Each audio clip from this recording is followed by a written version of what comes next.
বিসমিল্লাহির রহমানির রহিম। আজকে আমরা কথা বলব ইরানের বর্তমান যে কন্ডিশন এটা নিয়ে। ইরানে কয়েকদিন যাবৎ ধরে কন্টিনিউয়াসলি সরকার বিরোধী আন্দোলনে মেতে উঠেছে এবং এটা ইনক্রিজলি এটা বৃদ্ধি পাচ্ছে ডে বাই ডে। এটার কয়েকটি কারণ রয়েছে। এখন এটা বলে রাখা ভালো, ইরানের সর্বশেষ যে বিপ্লবটা বা আন্দোলনটা হয়েছিল সেটা হচ্ছে ১৯৭৯ সালে এবং এই ১৯৭৯ সালের পর থেকে কিন্তু খামেনি প্রশাসন কিন্তু ক্ষমতায় রয়েছে। এর এই বিপ্লবের প্রধান কারণ রয়েছে ৩টি। ১ নাম্বার হচ্ছে কঠিন মুদ্রাস্ফীতি, যেটা কি পরিমাণ দাঁড়িয়েছে ইরানের মুদ্রাস্ফীতি? সেটা হচ্ছে ৪৯ দশমিক সামথিং, মানে প্রায় ৫০% এর কাছাকাছি হচ্ছে মুদ্রাস্ফীতি। সেকেন্ডলি হচ্ছে তরুণ প্রজন্মের সাংস্কৃতিক বিমুখতা এবং ৩ নাম্বার যেটা সেটা হচ্ছে যে ক্ষমতা হস্তান্তরের যে নিজেদের যে বংশক্রমিক যে একটা দ্বন্দ্ব, সেই দ্বন্দ্ব, এই ৩টা। আরেকটা কঠিন দ্বন্দ্ব রয়েছে সেটা হচ্ছে মার্কিন যে মার্কিনদের একটা হুমকি ইরানের প্রতি। শুধু তাই নয়, আ আ ডোনাল্ড ট্রাম্প তিনি ঘোষণা করেছেন ইরানের সাথে অর্থাৎ তেহরানের সাথে যাদের সম্পর্ক রয়েছে তাদের প্রত্যেকটা দেশের উপর তারা ২৫% করে ট্যারিফ আরোপ করবেন এট এনি হাউ। এভাবে তারা দিনে দিনে কিন্তু ইরানের উপর কঠিন হুঁশিয়ারি দিচ্ছে এবং একটা চাপ সৃষ্টি করছে।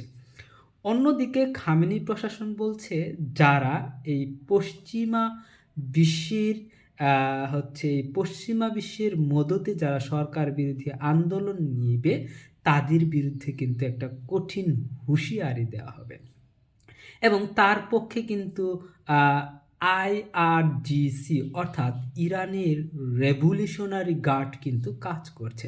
এটা বলে রাখা ভালো, এই IRGC is very important for Khamenei প্রশাসন। এই খামেনি প্রশাসনে এই আইআরজিসি এটার আমরা কিছু কিছু বৈশিষ্ট্য আমরা বলে রাখি। এই আইআরজিসি এটা গঠিত হয়েছিল, এটা হচ্ছে একটা অর্ধসামরিক বাহিনী এবং এটা গঠিত হয়েছিল যে ইরানের যে শেষ বিপ্লব হয়েছিল ১৯৭৯ সালে, সেই সময় থেকে কিন্তু এই খামেনি প্রশাসন এই আইআরজিসি এটা তৈরি করেছে এবং এটা প্রায়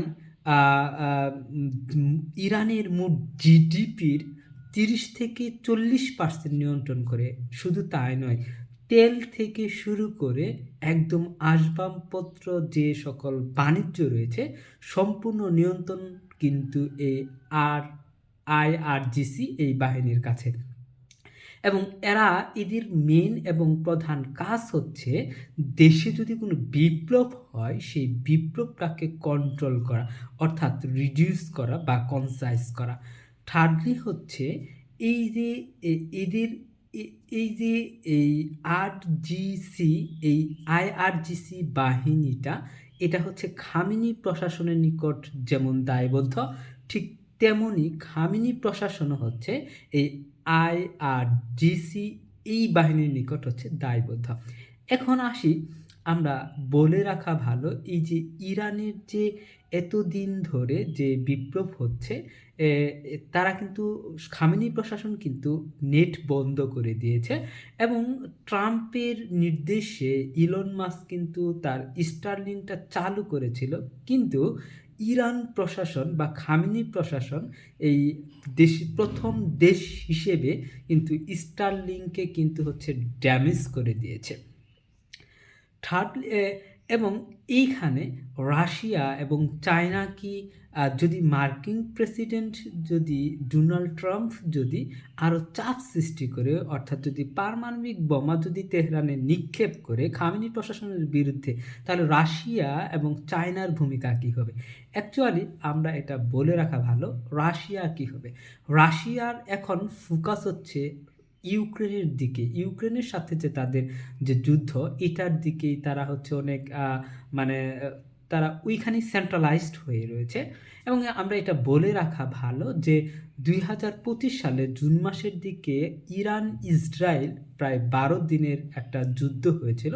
এই যুদ্ধের মধ্যে মার্কিন প্রেসিডেন্ট ডোনাল্ড ট্রাম্প সরাসরি ইসরায়েলের পক্ষ হয়ে কিন্তু ইরানের পারমাণবিক স্থাপনায় কিন্তু তারা অ্যাটাক করেছিল। তখন কিন্তু রাশিয়া কিন্তু তেমন কিছু বলেনি, শুধু জাস্ট হচ্ছে দুঃখ প্রকাশ করেছে। এটাও বলে রাখা ভালো, রাশিয়া যখন ইউক্রেনের বিরুদ্ধে যুদ্ধ শুরু করে তখন ইরান কিন্তু তাদের শাহেদ নামক যে ড্রোন ছিল, ক্ষেপণাস্ত্র ছিল, তারা কিন্তু সেটা দিয়েছে রাশিয়াকে, এবং রাশিয়া কিন্তু এটা ইউক্রেনে নিক্ষেপ করে এবং এটার কিন্তু ভালো একটা সফল তারা পেয়েছিল, এবং এটা কিন্তু রাশিয়া কখনো ভুলতে পারবে না।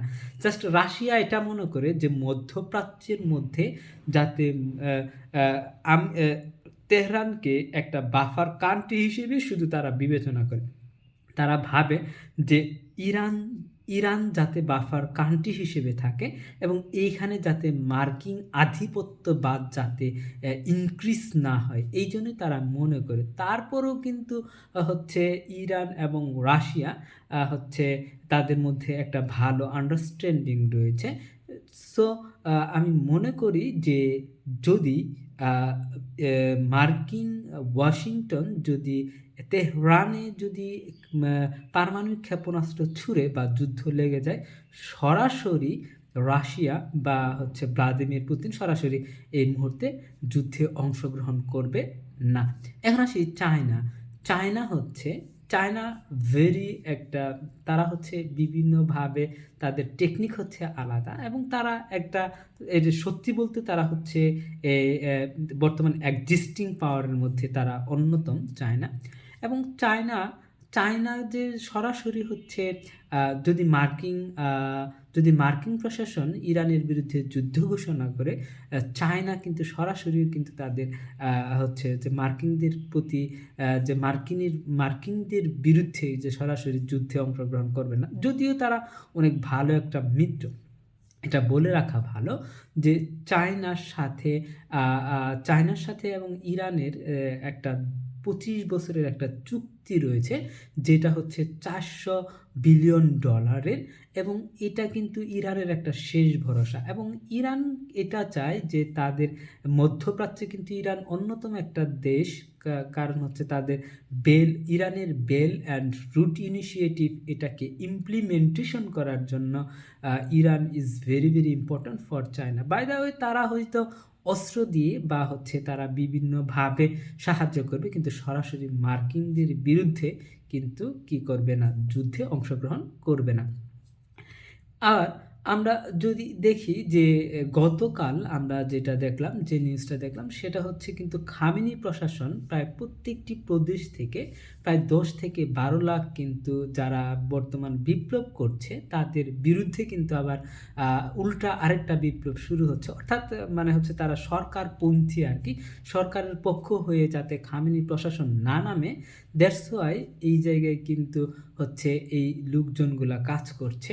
এবং অনেকেই বিশেষজ্ঞরা বলেছেন যে এই আন্দোলনটা এই খামেনির পক্ষে যে লোকজনগুলো রাস্তায় নেমেছে, এটা কিন্তু এই ইরানের বিপ্লবীর মুডটাকে কিন্তু ঘুরিয়ে দিতে পারে, বা সরকার যে নামবে বা সরকার যে হেনস্থার শিকার হবে, এটার মুড কিন্তু আসলে ঘুরে যেতে পারে। এখন আসি হচ্ছে, যদি এই খামেনি প্রশাসন চলে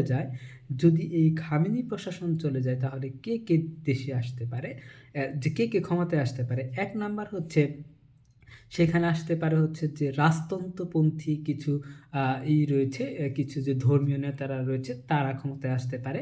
সেকেন্ডলি হচ্ছে কুর্স বাহিনী রয়েছে, তারা আসতে পারে, এবং হচ্ছে বাসস মিলিশিয়া রয়েছে, তারাও আসতে পারে। তাদের মোটামুটি যে ক্ষমতা অনেক, এবং হচ্ছে তাদের সাথে যেমন ওই যে হুতি গোষ্ঠী, তারপর হচ্ছে হিজবুল্লাহ গোষ্ঠী, এবং হচ্ছে তাদের সাথে একটা ভালো একটা আন্ডারস্ট্যান্ডিং রয়েছে, এবং তারাও কিন্তু ক্ষমতায় আসতে পারে। আবার এটা বলে রাখা ভালো যে ইরানের যে বর্তমান প্রেসিডেন্ট মাসুদ পেজেকশিয়ান তিনি বলেছেন যারা পশ্চিমা বিশ্বের হয়ে যারা সরকার বিরোধী আন্দোলন করবে তাদের বিরুদ্ধে কিন্তু কঠোর হুঁশিয়ারি দিয়েছেন এবং তাদেরকে হচ্ছে যে পশ্চিমা বিরোধী যে মদতপুষ্ট যে হচ্ছে যে আন্দোলন তারা যেখানে অংশগ্রহণ করলে তাদের বিরুদ্ধে কঠিন হুঁশিয়ারি দিয়েছেন। Thank you.